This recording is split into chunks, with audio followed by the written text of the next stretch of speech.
केंद्रीय शिक्षण मंत्री धर्मेंद्र प्रधान यांनी राजीनामा द्यावा अशी मागणी करत दिल्लीत सुरू असलेल्या आंदोलनाला आता चांगलीच धार चढली. कॉक्रोच जनता पार्टीच्या वतीने 20 जुलैला चलो संसद मोर्चा काढण्यात आला होता.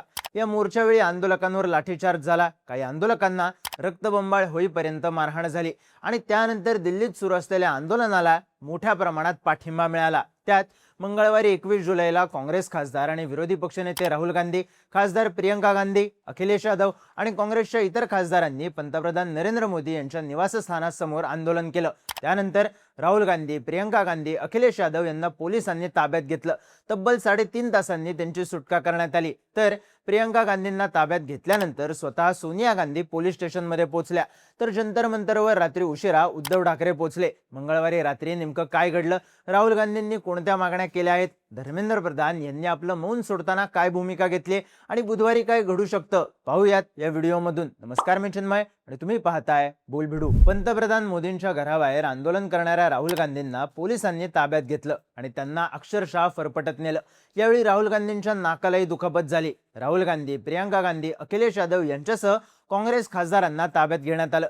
राहुल गांधींना दिल्लीच्या छत्रसाल स्टेडियममध्ये नेण्यात आलं, तर प्रियंका गांधी यांना मंदिर मार्ग पोलीस स्टेशनमध्ये नेण्यात आलं. काही तास उलटले तरी प्रियंका गांधी यांची सुटका होत नसल्यानं सोनिया गांधी स्वतः मंदिर मार्ग पोलीस स्टेशनमध्ये पोहोचल्या. त्यावेळी त्यांच्यासोबत वकील सुद्धा होते. सोनिया गांधी पोलीस स्टेशनमध्ये गेल्या तेव्हा काँग्रेस कार्यकर्त्यांनी पोलीस स्टेशनच्या बाहेर बरीच गर्दी केली होती. आक्रमक झालेल्या कार्यकर्त्यांनी घोषणाबाजी सुद्धा केली. त्यानंतर तब्बल 3.5 तासांनी राहुल गांधी, प्रियंका गांधी, अखिलेश यादव आणि इतर खासदारांची सुटका करण्यात आली.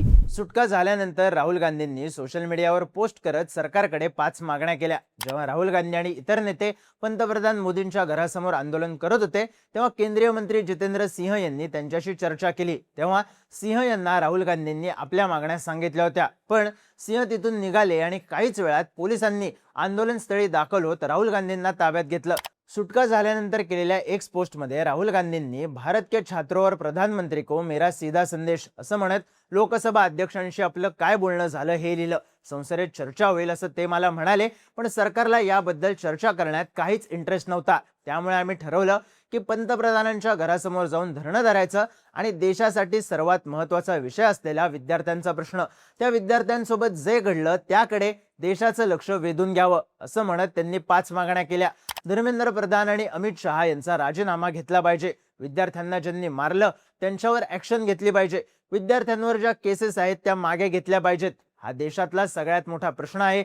यावर बुधवारी राज्यसभा आणि लोकसभेमध्ये चर्चा झाली पाहिजे. विरोधी पक्षनेता म्हणून माझा मोदींना सल्ला आहे, काल विद्यार्थ्यांसोबत जे काही झालं, तुमच्या सरकारने जे केलं त्यासाठी तुम्ही विद्यार्थ्यांची माफी मागितली पाहिजे आणि लवकरात लवकर परीक्षा पद्धती आणि शिक्षण पद्धतीत बदल करावेत. आता राहुल गांधींच्या कुठल्या मागण्या मान्य होतात, सरकार या मागण्यांवर काय भूमिका घेतं हे पाहणं महत्त्वाचं असेल. मंगळवारी माध्यमांशी बोलताना केंद्रीय मंत्री जितेंद्र सिंह यांनी राहुल गांधींना संसदेत चर्चा केली जाईल असं सांगितलं होतं, पण ते धर्मेंद्र प्रधान यांचा राजीनामा घ्याच असं म्हणाले. सरकार चर्चेला तयार होतं, पण राहुल गांधींनी गोलपोस्ट बदलली असं सिंह म्हणाले. त्यामुळे बुधवारी संसदेत या मुद्द्यावर चर्चा होणार का हे पाहणं महत्त्वाचं ठरेल. मंगळवारी रात्री उशिरा उद्धव ठाकरे ठाकरेंच्या शिवसेनेच्या नेत्यांसह जंतर मंतरवर पोहोचले. त्यावेळी त्यांना मोठा प्रतिसादही मिळाला. छत्रपती शिवाजी महाराज की जय, जय भवानी, जय शिवाजी अशा घोषणांसह ठाकरेंचं स्वागत करण्यात आलं. त्यानंतर बोलताना ठाकरे म्हणाले, अभिजित तुम्ही दिल्लीत आंदोलन करा, माझा प्रयत्न हे आंदोलन देशभरात कायम राहिलं पाहिजे हा आहे. महाराष्ट्रात आम्ही सुरुवात केली आहे. महाराष्ट्र तुमच्या सोबत उभा आहे. महाराष्ट्राचा तरुण नेतृत्व करतोय याचा अभिमान आहे. अभिजितने पेटवलेली ही चिंगारी आता विझू देऊ नका. तुम्ही फक्त युवा नाही तर देशाचं भविष्य आहात. मी तुम्हाला हिंमत देण्यासाठी आणि तुमच्याकडून हिंमत घेण्यासाठी आलोय. ज्या विद्यार्थ्यांनी जीव गमावले त्यांचे फोटो इथं लावलेत. आपल्याला त्या विद्यार्थ्यांचं स्मरण ठेवावं लागेल. निवडणुकीला 3 वर्ष आहेत, खूप वेळ आहे. आता आपलं युद्ध सुरू झालंय. फक्त एका राजीनाम्यानं चालणार नाही, व्यवस्था बदलावी लागेल. जोपर्यंत सरकार बदलणार नाही तोपर्यंत आपल्या आयुष्यात काही बदल होणार नाही. हे आंदोलन अधिक व्यापक करा असं उद्धव ठाकरे आंदोलकांशी बोलताना म्हणाले. त्यानंतर ठाकरे स्टेजवरून खाली उतरले तेव्हा काही आंदोलकांनी त्यांना थांबवलं आणि तुम्हाला काहीतरी सांगायचं आहे असं म्हणत ठाकरेंशी बोलायचा प्रयत्न केला. उद्धव ठाकरेंनी यावेळी आंदोलकांशी संवाद साधला. संजय राऊत यांनी एक्सवर जंतर मंतरवर जमलेल्या गर्दीचा व्हिडिओ पोस्ट केला. रात्री 2 वाजताचा व्हिडिओ असल्याचंही त्यांनी नमूद केलं. या व्हिडिओतही प्रचंड गर्दी दिसून येत आहे. काही माध्यमांनी दिलेल्या बातम्यांनुसार रात्रभर जंतर मंतरवर बरीच गर्दी होती. या सगळ्यात ज्यांच्या राजीनाम्याची मागणी होत आहे त्या शिक्षण मंत्री धर्मेंद्र प्रधान यांनी मौन सोडले. प्रधान यांनी एक्सवर एक पोस्ट केली ज्यात त्यांनी लिहिलंय, लोकसभेतील विरोधी पक्षनेते राहुल गांधी आणि काँग्रेस विद्यार्थ्यांच्या प्रश्नांचा वापर राजकारणासाठी करत आहेत. संसदेचं पावसाळी अधिवेशन सुरू असताना मुद्दाम गोंधळ घालण्याचा त्यांचा प्रयत्न आहे. सरकारने नीट प्रकरणावर संसदेत सविस्तर चर्चा करण्याची तयारी दाखवली होती. तरीही राहुल गांधी आणि काँग्रेसने थेट पंतप्रधानांच्या निवासस्थानाबाहेर धरणं आंदोलन केलं. त्यामुळे नागरिकांना त्रास झाला आणि सुरक्षा नियमांचंही उल्लंघन झालं. काँग्रेसला विद्यार्थ्यांच्या प्रश्नांचं समाधान शोधण्यात रस नाही. त्यांना फक्त आंदोलन करून राजकीय प्रसिद्धी मिळवायची आहे. नीट आणि विद्यार्थ्यांच्या इतर सर्व प्रश्नांवर संसदेत चर्चा करण्यासाठी आम्ही पूर्णपणे तयार आहोत.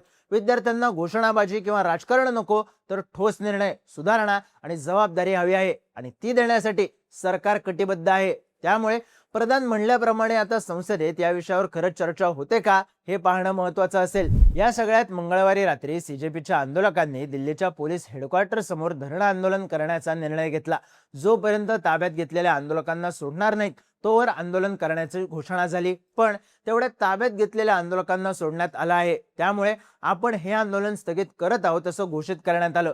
सोबतच सोनम वांगचुक यांच्याबद्दलही महत्त्वाची अपडेट समोर आली आहे. त्यानुसार सफदरजंग हॉस्पिटलमधून मेदांता हॉस्पिटलमध्ये त्यांना नेण्यात आल्यानंतरही सोनम वांगचुक यांनी आपलं उपोषण सुरूच ठेवलंय. दिल्ली हायकोर्टने मेदांता हॉस्पिटलला एक विशेष मेडिकल टीम बनवून वांगचुक यांच्यावर देखरेख ठेवायला सांगितलंय. तर काही सूत्रांनी ANIला दिलेल्या माहितीनुसार मंगळवारी रात्री केंद्रीय आरोग्य मंत्री JP नड्डा आणि जितेंद्र सिंह यांनी मेदांता हॉस्पिटलला भेट देत वांगचुक यांच्या प्रकृतीबद्दल माहिती घेतल्याचं सांगण्यात येतंय. जंतर मंतरवर बुधवारी सकाळपासून गर्दी आहे. कित्येक आंदोलक रात्रभर जंतर मंतरवर बसून राहिले होते. सकाळपासून दिल्लीत पाऊस सुरू झाला असला तरी आंदोलक मागे हटलेले नाहीत. जंतर मंतरवर गर्दी कायम आहे. मनोज जरांगे पाटील सुद्धा आज दिल्लीत पोहोचणार आहेत. तर इतर नेते अभिनेतेही जंतर मंतरवर आंदोलकांची भेट घेणार आहेत. तर काँग्रेस खासदार आज संसदेत काळे कपडे घालून येणार असून नीट आणि आंदोलनाच्या प्रश्नावर संसदेतच आंदोलन करणार आहेत. पण या सगळ्यात संसदेत आंदोलनावर, विद्यार्थ्यांच्या मागण्यावर चर्चा होते का, आंदोलनाला नेमकं कोणतं वळण लागतं आणि विद्यार्थ्यांच्या मागण्या मान्य होतात का, याकडे सगळ्या देशाचं लक्ष लागलंय.